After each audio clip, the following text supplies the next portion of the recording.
Welcome to the Finding Gravitas podcast, brought to you by Gravitas Detroit. Looking to become a more authentic leader?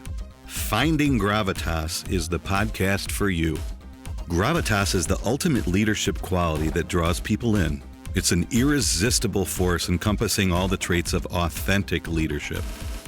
Join your podcast host, Jan Griffiths, that passionate, rebellious farmer's daughter from Wales, entrepreneur, leadership coach, keynote speaker, one of the top 100 leading women in the automotive industry, as she interviews some of the finest leadership minds in the quest for gravitas.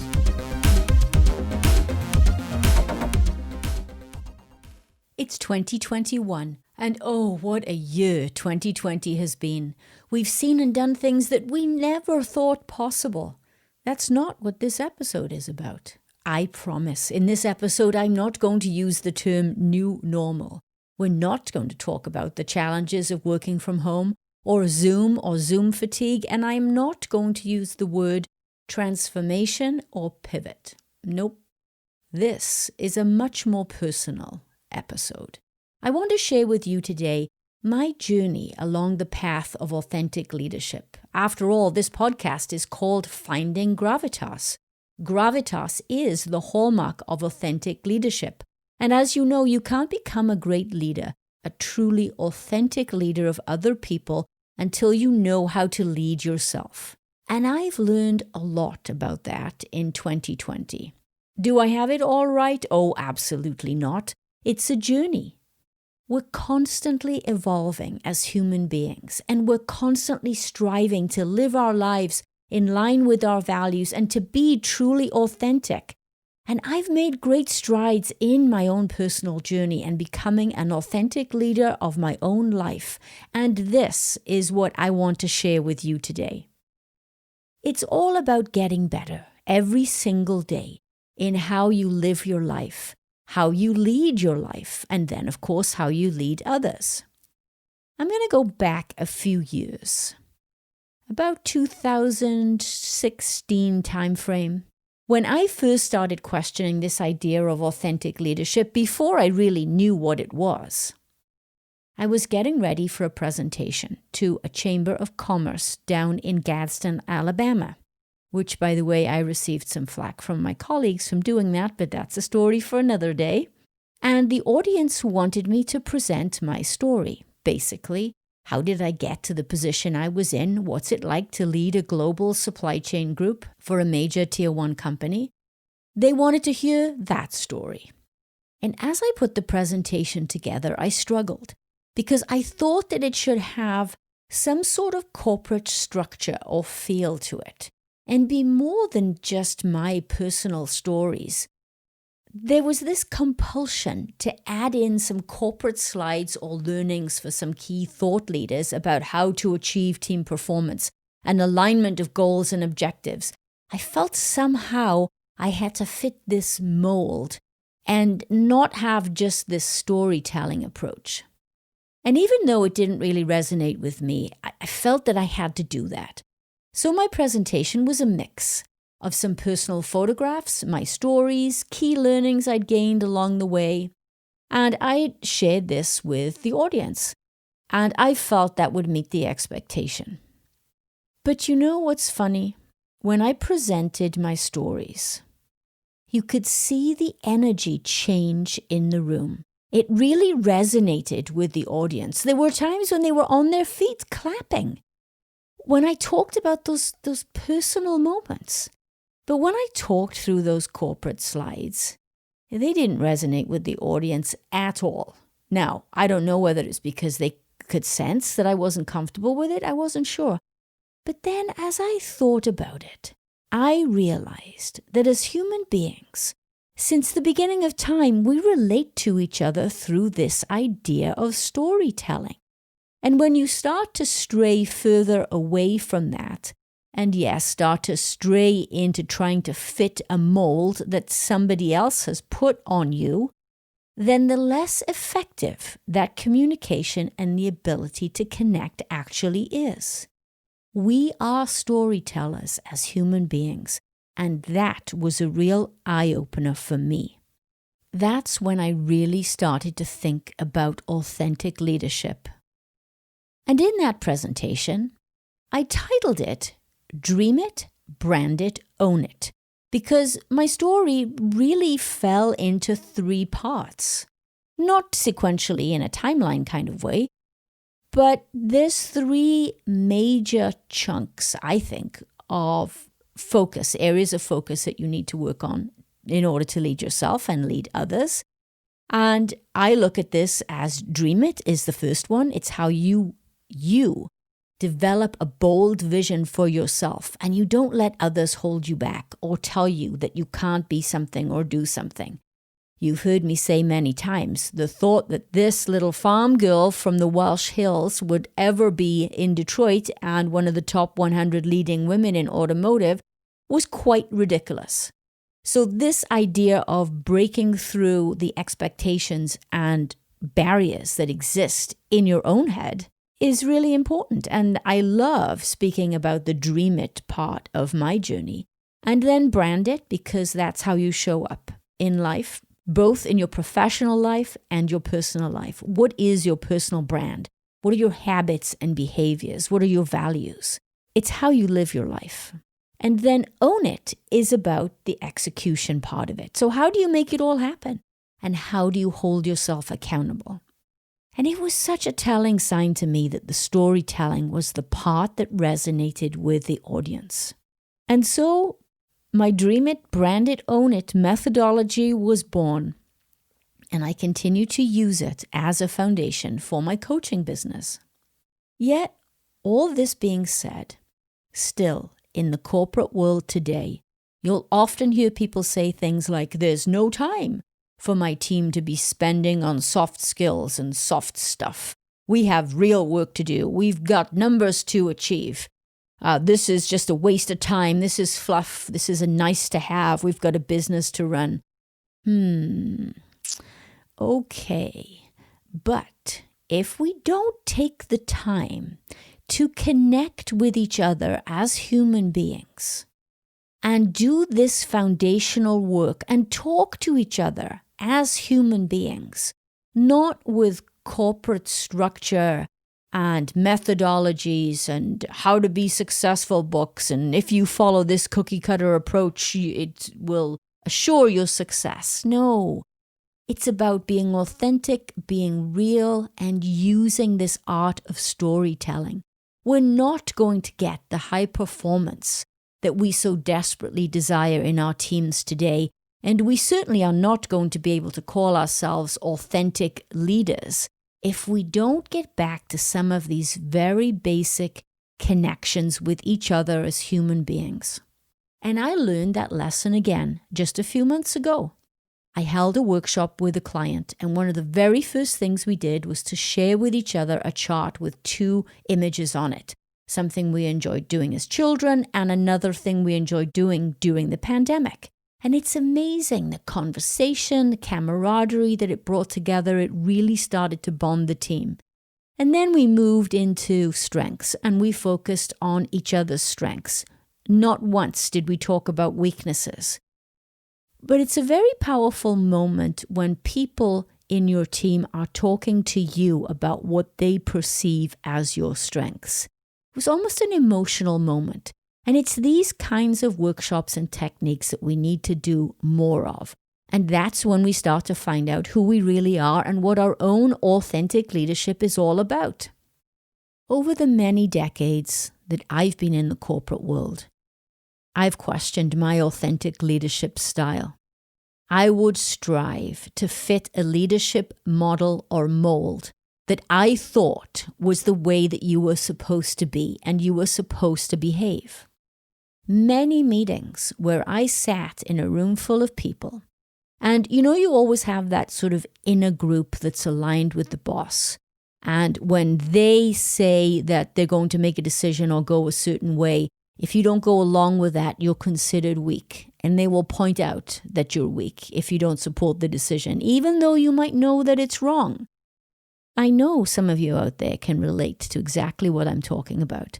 And I sat in many of those meetings over the years, and I wondered why I didn't speak up. And then I learned over the years that at least 80 to 90% of the people in the room probably thought the same way that I did. But maybe they shared some of the same fears that I had and didn't speak up. We all have this need to be liked, and we want to be liked by our peers. And the fear of upsetting them or upsetting the boss, and remember, the boss controls your paycheck, which has a major impact in your life, controls your merit increases and promotions. And you're not going to push him or her so far as to damage or influence those kinds of decisions. And I wish I had learned many years ago that it's okay to put your voice forward and be authentic.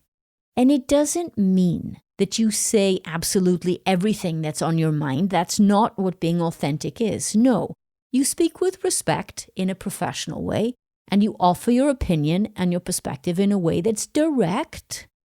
But you don't have to be an obnoxious ass about it. And that's something that took me a while to learn over the years. And looking back, I wish I had been stronger, putting my voice forward, and had really felt the confidence in my authentic leadership ability. And that's really one of the reasons why I started the podcast, is to be able to bring to you leaders who lead in a truly authentic way. And they're not afraid to do all of those things that perhaps we question ourselves doing. I learned from all the podcast guests that I've interviewed, and it's amazing how many authentic leaders there are out there. And one of the things that really resonates with me is Don Akery, president of TTI, which is a Warren Buffett company.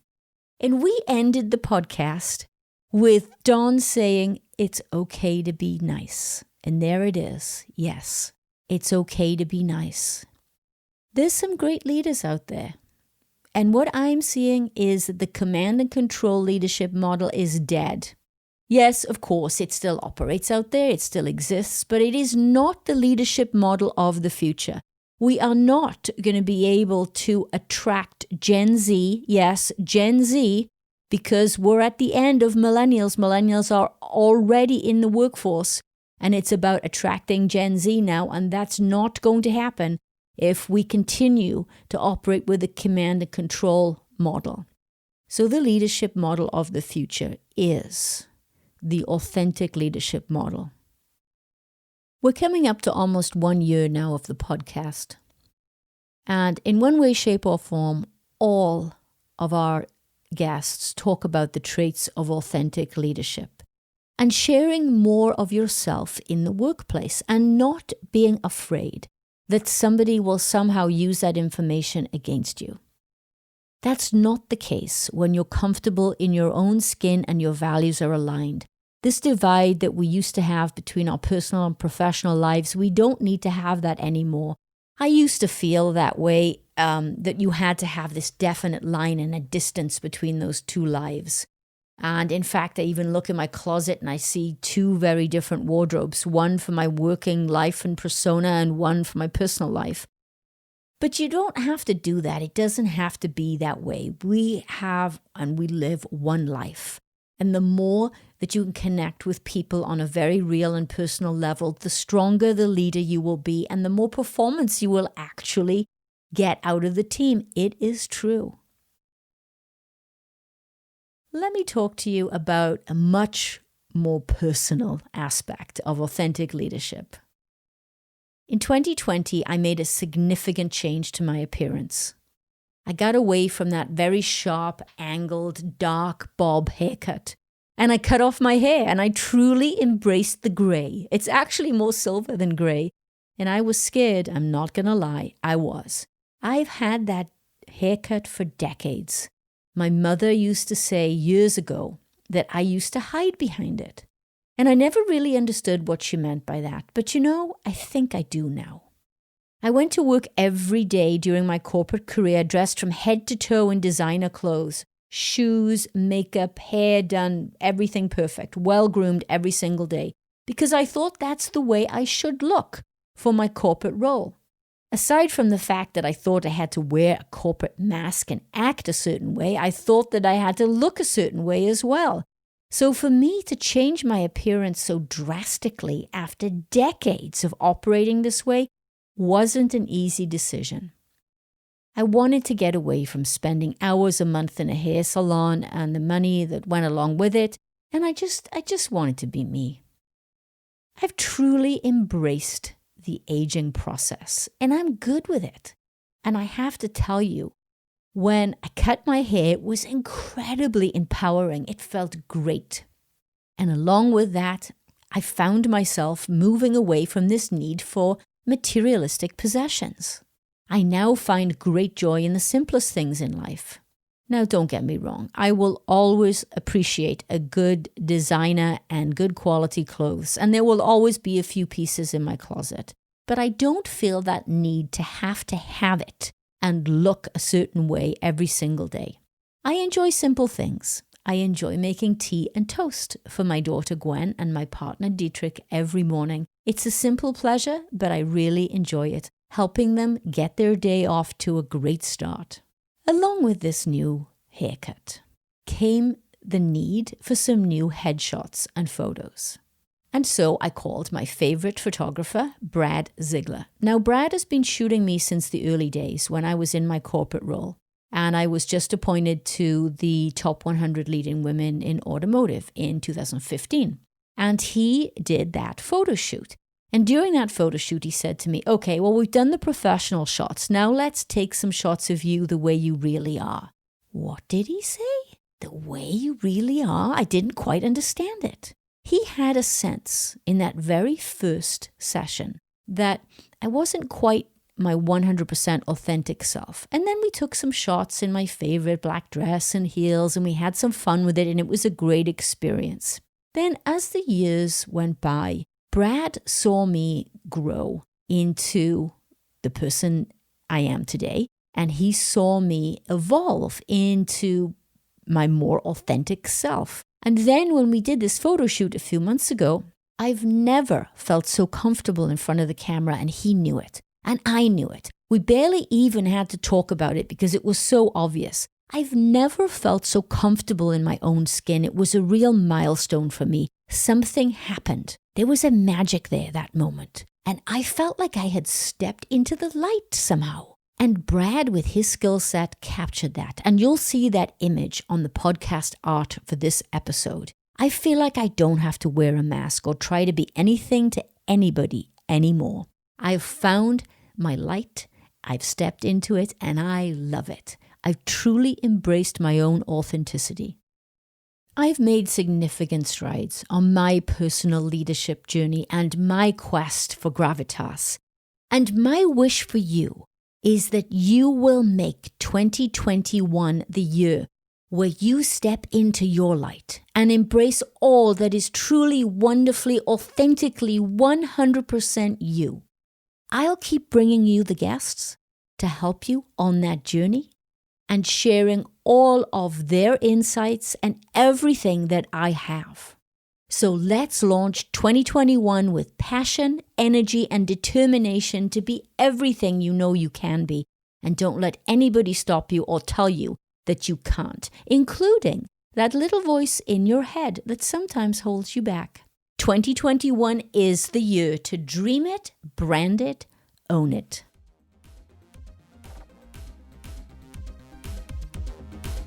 If you enjoyed listening to this podcast and you found something of value that will help you on your quest for your gravitas, then please share with your friends and colleagues and subscribe. Visit us at gravitasdetroit.com to find out more.